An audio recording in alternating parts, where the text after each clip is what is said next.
Ladies and gentlemen, good evening.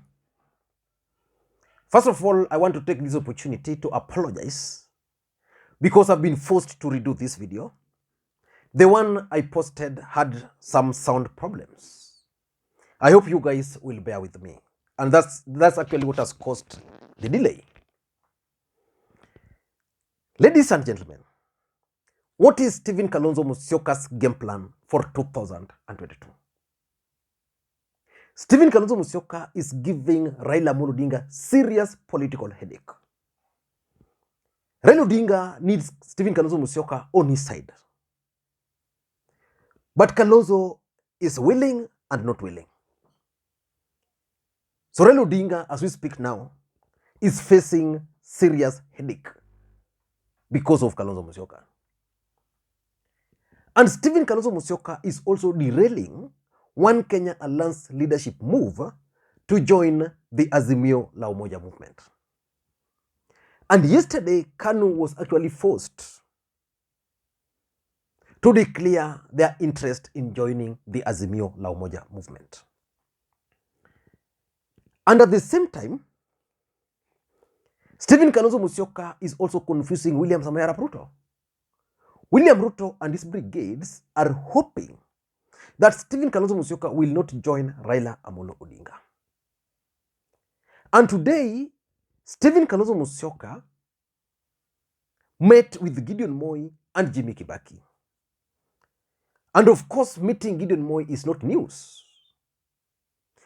The presence of Jimmy Kibaki at that meeting is what is significant, politically speaking. Why do you think Stephen Kalonzo Musyoka dragged Jimmy Kibaki into that particular meeting? Because just recently we saw Stephen Kalonzo Musyoka dragging Moses Kuria to One Kenya Alliance politics. And Moses Kuria disappointed him just the next day. Why do you think he is dragging Jimmy Kibaki to One Kenya Alliance leadership meeting? The truth of the matter is that Stephen Kalonzo Musyoka is unable to decide whether to go for the presidency or whether to join Raila Odinga, and the implication each of those moves will have on his politics. So in this video today, I want us to look at 4 things.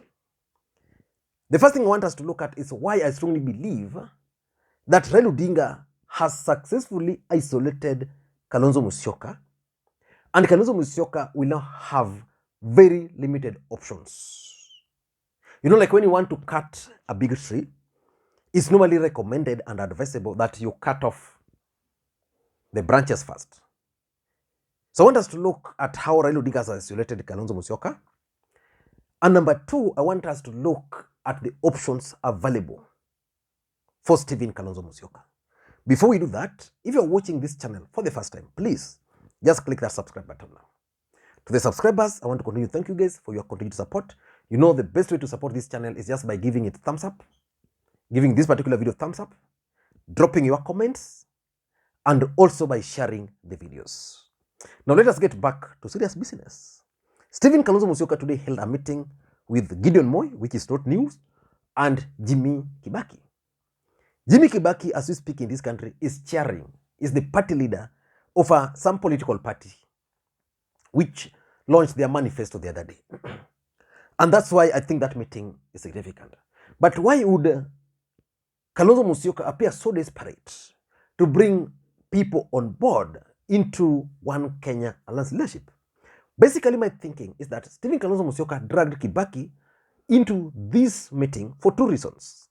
The first reason is that Stephen Kalonzo Musyoka is planning to run for the presidency. So he was sending a coded message to Raila Odinga that if you want us to work together, this is the time. Otherwise, if you don't, then I'm going to run for the presidency. And my running mate is going to be this guy. That's why he dragged him there. So that's the first reason. And get this for me. If Kalonzo is not going to join Azimio, he's going to go up to the ballot. And Jimmy Kibaki is likely to be his running mate. So that's number 1. Number two, Kalonzo Musyoka is also keen on raising his stakes as we speak, or as things start now. Everybody has told Stephen Kalonzo Musyoka that this is his moment. He will decide whether Kenyans will go for a rerun or not. So this is the moment. And that's why he's been trying so hard to bring Martha Karua. Is the one, I think, is the one who brought Martha Karua. He tried so hard to bring Kaboko, failed. He tried so hard to bring Jimmy Wanjigi, failed. He tried so hard to bring Moses Kuria, failed. But why do I strongly believe that Raila Odinga has successfully managed to isolate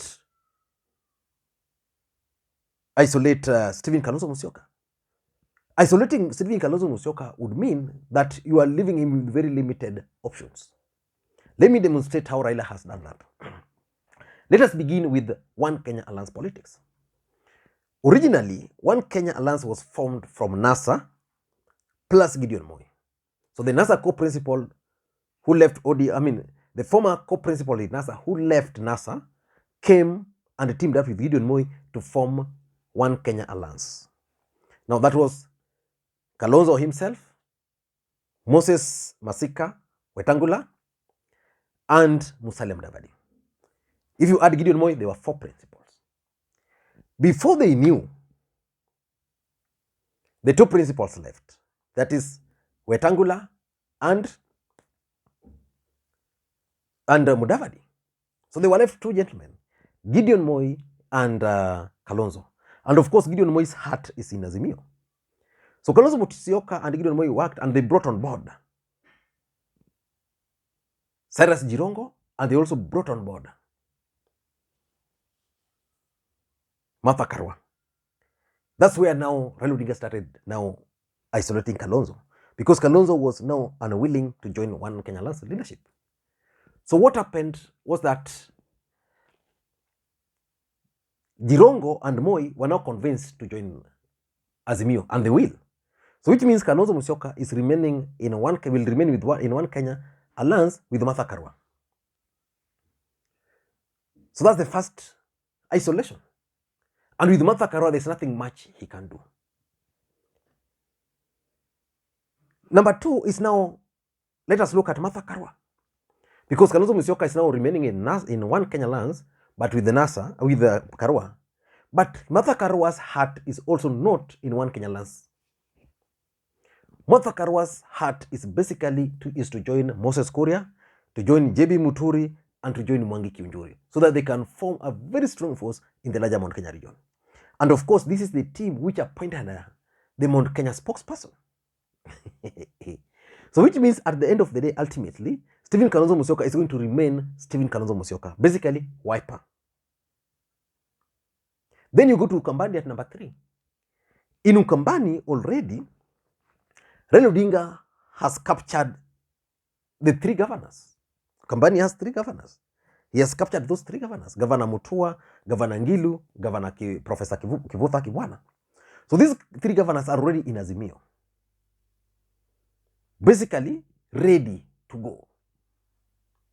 So it means Stephen Kalonzo Musyoka will have the option of either joining Azimio, or if he decides to join Azimio, then Azimio already have or already has alternative down there. Which brings us now to the big question. What are Kalonzo Musyoka's options as things stand today?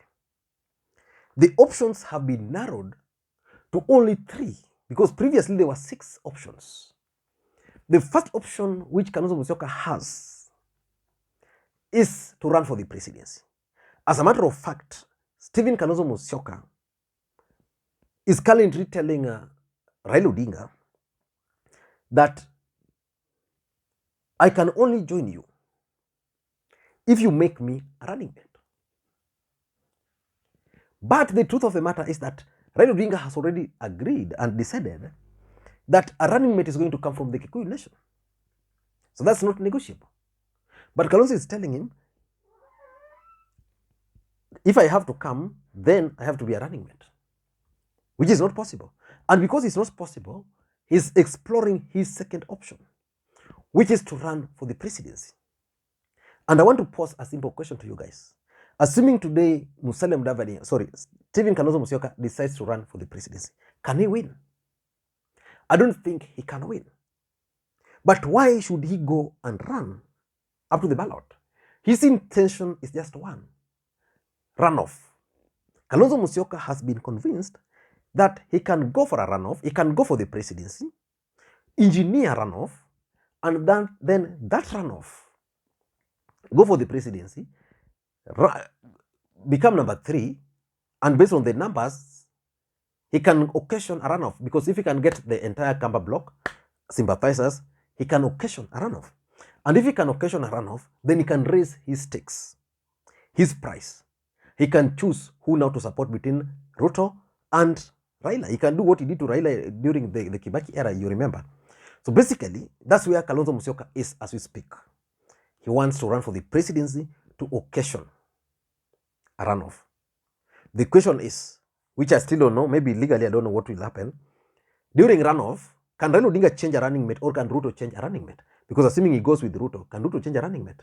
Or will then negotiate that I have these members of parliament, I have these governors, I have these senators.